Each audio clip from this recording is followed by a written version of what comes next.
Bukod sa pagninilay at pagtitika nitong Semana Santa, sinamantala rin ng ilan ng mahabang bakasyon para mag-relax at mag-enjoy.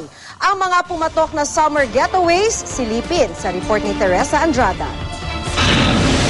Banana boat ride, parasailing, kiteboarding at zorb.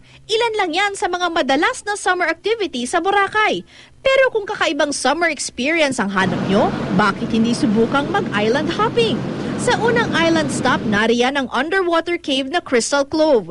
Bukod sa nakamamanghang natural crystals, pwede ka pang maligo at snorkeling. Pag sinabi mo kasing Boracay lang, parang parang beach lang, 'di ba? May mga party, beach, pero hindi ko ina-expect na may ganito pala na lugar dito sa Boracay na merong cave. Nariyan din ang Turtle at Crocodile Island. Pwede ring bisitahin ang Puka Beach na hango ang pangalan ng puka shells na makikita roon. Kunting tao lang bala, tsaka malinis ang tubig. Maganda? Bakit?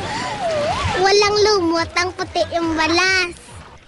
Kung biyaheng norte naman ang trip nyo, bisitahin ang Bahong sa La Trinidad, Benguet na kilala sa ekta-ektaryang taniman ng rosas.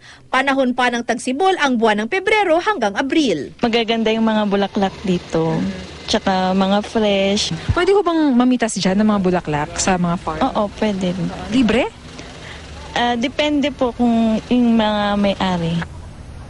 Pero doble ingat raw dahil sa kasagsagan nitong Holy Week break, 22 insidente ng theft at robbery habang 2 kaso ng carnapping ang naitala ng Baguio Police. Sa Puerto Galera naman, halos hindi na makita ang White Sand Beach dahil sa dami ng taong pumunta doon nitong Semana Santa. Ang ilang bakasyonista enjoy sa banana boat kayak. Group bonding at swimming naman ang hilig ng iba.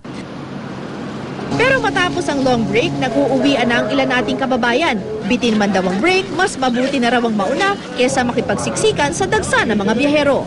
Teresa Andrada, GMA News.